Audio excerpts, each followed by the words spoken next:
Hi, I'm Margaret, and today I'm making a deliciously soft and zesty lemon drizzle cake with Almond Frost.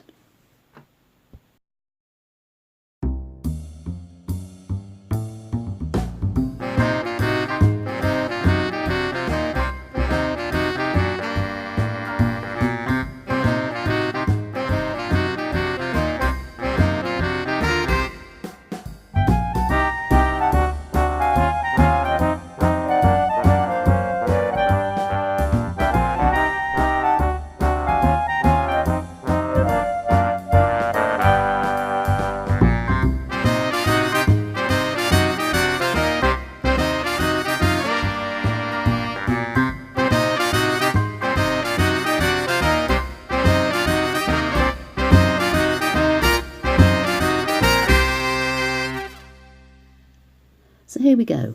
First job is to butter and line the loaf tin. Best not to use too much butter here. Lining the tin doesn't have to be a work of art, it just needs to do the job. A quick snip at each corner helps the paper to lie flat.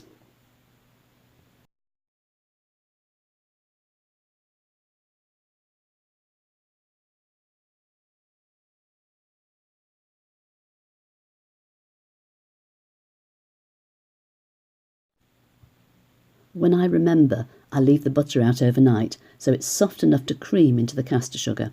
If it's too hard, it doesn't mix well.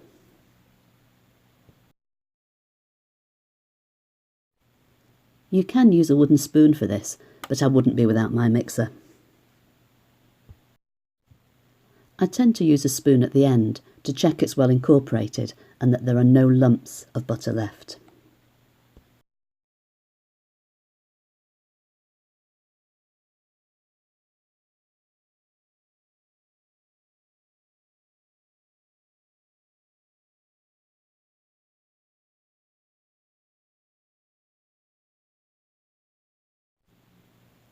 Adding a little of the flour here helps prevent the mix from separating. It gives a smoother mixture.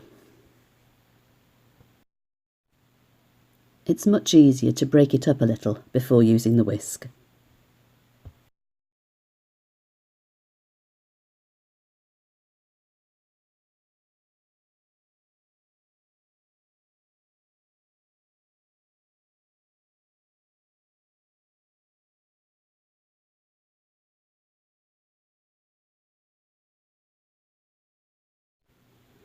I picked up this zester a few years ago.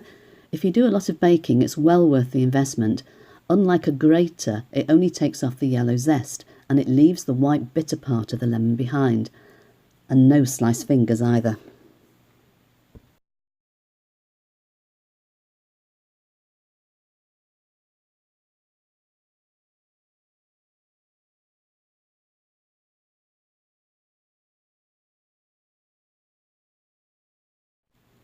If your lemons are straight out of the fridge, or if they feel a bit hard, pop them into the microwave for just a few seconds.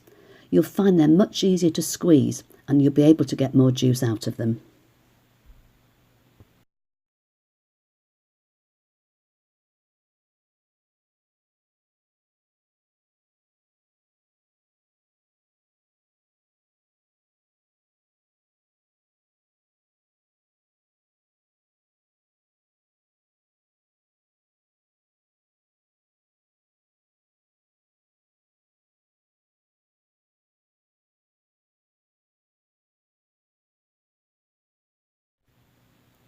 You will find that in most cake recipes, the flour goes in last.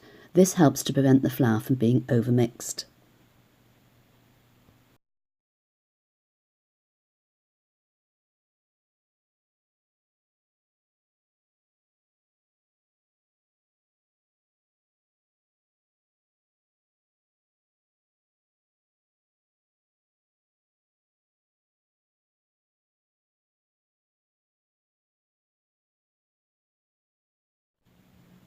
Don't be tempted to open the oven too early, or your cake may sink.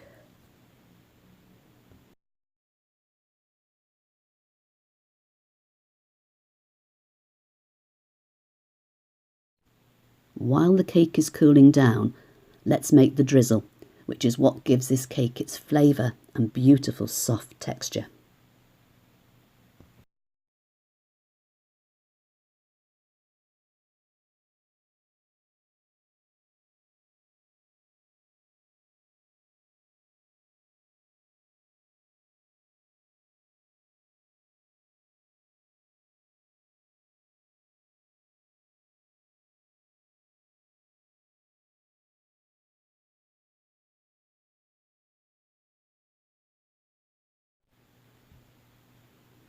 Now I find this Almond Frost adds a little something extra to the flavour, and it's always nice to have a bit of sugar on top of a cake.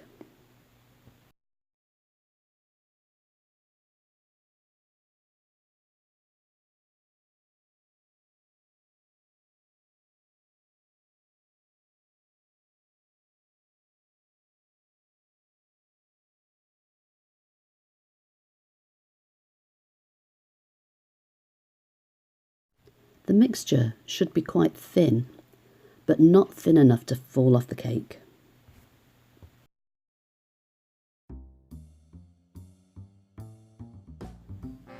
Well, there you go, perfect with a cup of tea. The full recipe is, as always, in the description below. I hope you enjoy your lemon drizzle. Catch you next week.